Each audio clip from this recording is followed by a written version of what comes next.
Welcome to Punjabi education ਦੇ channel ਨੂੰ ਪਹਿਲੀ ਵਾਰ ਦੇਖ ਰਹੇ ਹੋ ਤਾਂ ਸਬਸਕ੍ਰਾਈਬ ਕਰ ਲਓ, ਨਾਲ ਹੀ ਬੈਲ ਆਈਕਨ ਨੂੰ ਦਬਾ ਲਓ ਤਾਂ ਜੋ ਕੋਈ ਵੀ ਨਵੀਂ ਵੀਡੀਓ ਅਪਲੋਡ ਕਰਾਂ ਤਾਂ ਉਸ ਦਾ ਨੋਟੀਫਿਕੇਸ਼ਨ ਤੁਹਾਨੂੰ ਮਿਲ ਸਕੇ। ਤੇ ਅਸੀਂ ਕਰ ਰਹੇ ਸੀ ਮਾਸਟਰ ਕੈਡਰ ਨਾਲ ਸੰਬੰਧਿਤ ਮਹੱਤਵਪੂਰਨ ਪ੍ਰਸ਼ਨ ਉੱਤਰ। ਸਾਡਾ ਅੱਜ ਦਾ ਪਹਿਲਾ ਪ੍ਰਸ਼ਨ ਹੈ,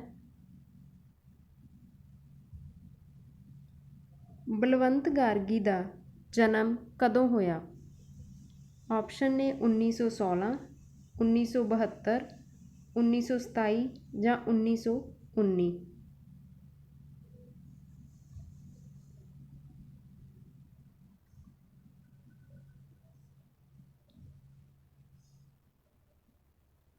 ਤਾਂ ਨਾਟਕਕਾਰ ਬਲਵੰਤ ਗਾਰਗੀ ਦਾ ਜਨਮ ਹੋਇਆ ਸੀ 1916 ਦੇ ਵਿੱਚ, ਪਿੰਡ ਸੈਣਾ ਤੇ ਜ਼ਿਲ੍ਹਾ ਬਠਿੰਡਾ। ਅਗਲਾ ਪ੍ਰਸ਼ਨ ਹੈ, ਕਿਹੜੇ ਨਾਟਕਕਾਰ ਨੂੰ ਫਕੀਰ ਬਾਦਸ਼ਾਹ ਦੇ ਨਾਮ ਨਾਲ ਜਾਣਿਆ ਜਾਂਦਾ ਹੈ? ਚਰਨਦਾਸ ਸਿੱਧੂ, ਆਈ.ਸੀ. ਨੰਦਾ, ਗਾਰਗੀ ਜਾਂ ਇਹਨਾਂ ਵਿੱਚੋਂ ਕਿਸੇ ਨੂੰ ਵੀ ਨਹੀਂ।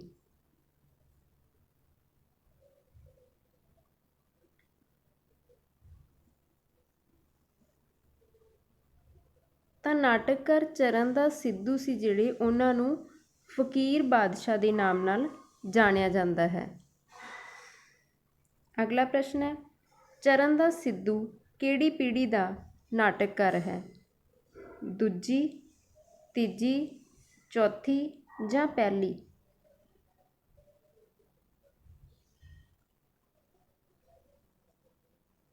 ਚਰਨਦਾਸ ਸਿੱਧੂ ਤੀਜੀ ਪੀੜ੍ਹੀ ਦਾ ਨਾਟਕਕਾਰ ਹੈ। ਇਸ ਤਰ੍ਹਾਂ ਯਾਦ ਰੱਖ ਲਿਓ, ਚਰਨ ਦੇ ਕਿੰਨੇ ਅੱਖਰ ਆ? 1 2 3। ਤਾਂ ਕਿਹੜੀ ਪੀੜ੍ਹੀ ਦਾ? ਤੀਜੀ ਪੀੜ੍ਹੀ ਦਾ।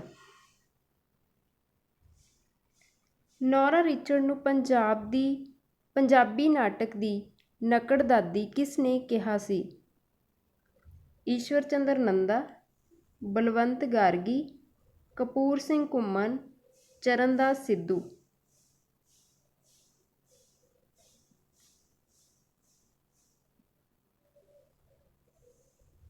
ਤਾਂ ਨੌਰਾ ਰਿਚਰਡ ਜਿਹੜੇ, ਇਹ ਤਾਂ ਸਭ ਨੂੰ ਪਤਾ, ਉਹਨਾਂ ਨੂੰ ਕੀ ਆ, ਪੰਜਾਬੀ ਨਾਟਕ ਦੀ ਨਕੜ ਦਾਦੀ ਕਿਹਾ ਜਾਂਦਾ ਹੈ। ਤਾਂ ਕਿਹਾ ਕਿੰਨੇ ਸੀ?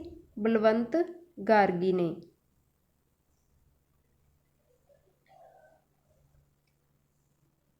ਬਲਵੰਤ ਗਾਰਗੀ ਨੇ ਆਪਣਾ ਨਾਟਕੀ ਸਫ਼ਰ ਕਿਹੜੀ ਰਚਨਾ ਤੋਂ ਸ਼ੁਰੂ ਕੀਤਾ? ਤਾਰਾ ਟੁੱਟਿਆ, ਲੈਣ ਦੇਣ, ਬਲ ਦੇ ਟਿੱਪੇ ਜਾਂ ਲੋਹਾ ਕੁੱਟ?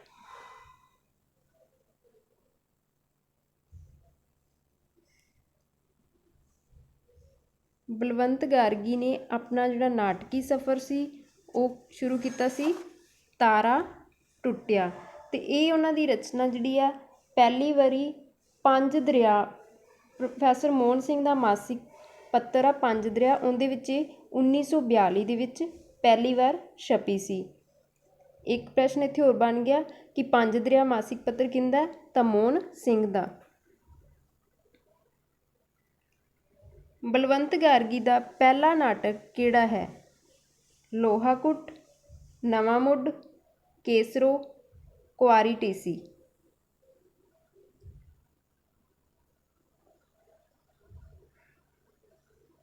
ਉਹ ਪਹਿਲਾ ਕਿਹੜਾ ਪ੍ਰਸ਼ਨ ਸੀ?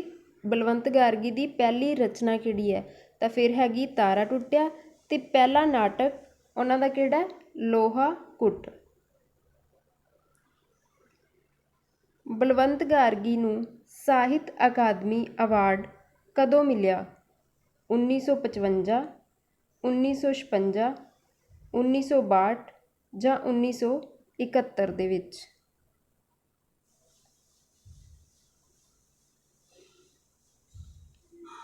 ਬਲਵੰਤ ਗਾਰਗੀ ਨੂੰ ਜਿਹੜਾ ਸਾਹਿਤ ਅਕਾਦਮੀ ਅਵਾਰਡ ਮਿਲਿਆ ਸੀ 1962 ਦੇ ਵਿੱਚ, ਰੰਗਮੰਚ ਪੁਸਤਕ ਦੇ ਲਈ, ਜਿਹੜੀ 1960 ਦੇ ਵਿੱਚ ਪ੍ਰਕਾਸ਼ਿਤ ਹੋਈ, ਤੇ ਅਵਾਰਡ ਮਿਲਿਆ 1962 ਦੇ ਵਿੱਚ। ਤੇ 1955 ਵਿੱਚ ਵੀ ਅਵਾਰਡ ਮਿਲਿਆ ਸੀ ਇੱਕ, ਉਹ ਕਿਹਨੂੰ ਮਿਲਿਆ ਸੀ? ਭਾਈ ਵੀਰ ਸਿੰਘ ਨੂੰ, ਮੇਰੇ ਸਾਈਆਂ ਜੀਓ।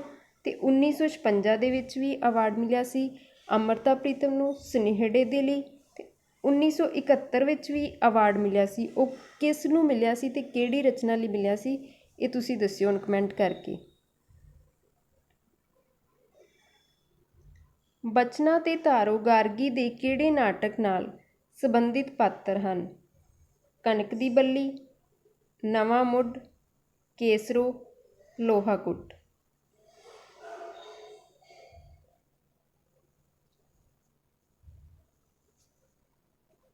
ਬਚਨਾ ਤੇ ਤਾਰੋ ਬਲਵੰਤ ਗਾਰਗੀ ਦੇ ਕਣਕ ਦੀ ਬੱਲੀ ਨਾਟਕ ਦੇ ਪਾਤਰ ਹਨ। ਤੇ ਇਹ ਜਿਹੜਾ ਨਾਟਕ ਆ ਇਹ ਦੁਖਾਂਤਕ ਨਾਟਕ ਆ। ਇਹਦੇ ਲਾਸਟ ਵਿੱਚ ਕੀ ਜਿਹੜੀ ਬਚਨੇ ਦੀ ਮੌਤ ਹੋ ਜਾਂਦੀ ਹੁੰਦੀ ਹੈ।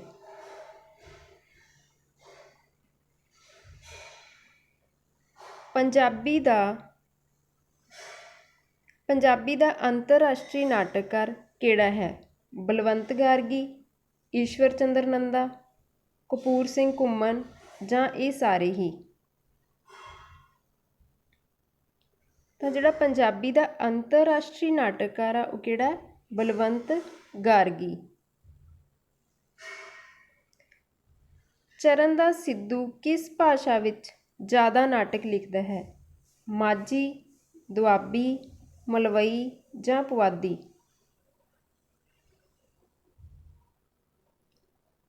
ਤਾਂ ਜਿਹੜੇ ਚਰਨਦਾਸ ਸਿੱਧੂ ਸੀ ਉਸਨੇ ਦੁਆਬੀ ਭਾਸ਼ਾ ਦੇ ਵਿੱਚ ਜਿਹੜੀ ਆ ਉਪਭਾਸ਼ਾ ਦੇ ਵਿੱਚ ਜ਼ਿਆਦਾ ਨਾਟਕ ਲਿਖੇ ਸੀ।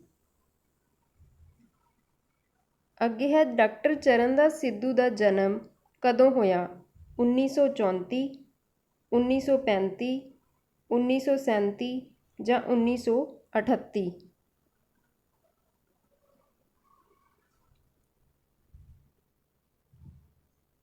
1934 ਦੇ ਵਿੱਚ ਤਾਂ ਜਨਮ ਹੋਇਆ ਸੀ ਅਜੀਤ ਕੌਰ ਦਾ, ਅਤੇ 1935 ਵਿੱਚ ਹੋਇਆ ਸੀ ਦਲੀਪ ਕੌਰ ਟਿਵਾਣਾ ਦਾ।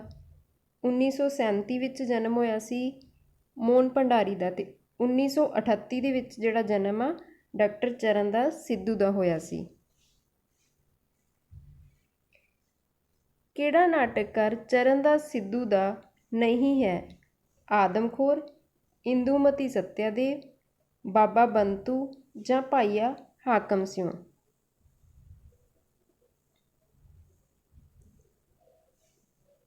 ਇਹਨਾਂ ਦੇ ਵਿੱਚ 3 ਤਾਂ ਨਾਟਕ ਹੈ, ਇੱਕ ਨਾਟਕ ਹੈ ਹੀ ਨਹੀਂ, ਉਹ ਨਾਵਲ ਆ।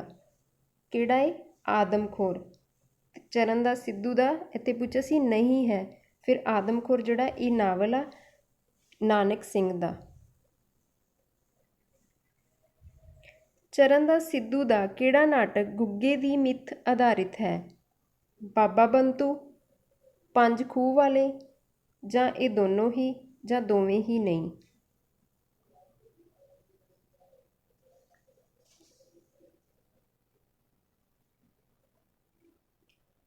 ਤੇ ਜਿਹੜਾ ਚਰਨਦਾਸ ਸਿੱਧੂ ਦਾ ਪੰਜ ਖੂਹ ਨਾਟਕ ਆ, ਪੰਜ ਖੂਹ ਵਾਲੇ ਜਿਹੜਾ ਨਾਟਕ ਆ ਇਹ ਤਾਂ ਪੇਂਡੂ ਯਥਾਰਥਕ ਜੀਵਨ ਦਾ ਚਿੱਤਰ ਪੇਸ਼ ਕੀਤਾ ਹੋਇਆ।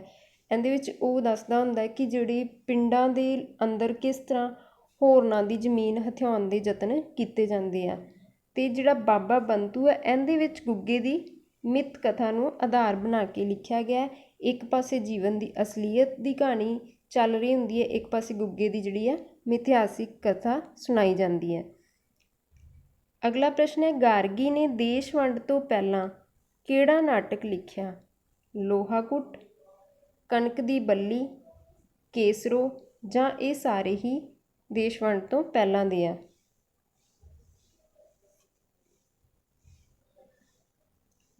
ਤਾਂ ਗਾਰਗੀ ਦਾ ਜਿਹੜਾ ਦੇਸ਼ ਵੰਡ ਤੋਂ ਪਹਿਲਾਂ ਦਾ ਨਾਟਕ ਆ ਉਹ ਉਹਨੇ 1944 ਦੇ ਵਿੱਚ ਲਿਖਿਆ ਸੀ। ਕਿਹੜਾ ਨਾਟਕ ਸੀ? ਲੋਹਾ ਕੁੱਟ। ਇਹ ਉਹਨਾਂ ਦਾ ਪਹਿਲਾ ਨਾਟਕ ਸੀ। ਚਰਨਦਾਸ ਸਿੱਧੂ ਨੇ PhD ਦੀ ਡਿਗਰੀ ਜਿਹੜੀ ਕਿਹੜੇ ਦੇਸ਼ ਤੋਂ ਕੀਤੀ ਸੀ? ਅਮਰੀਕਾ, ਯੂਰਪ, ਕੈਨੇਡਾ ਜਾਂ ਭਾਰਤ।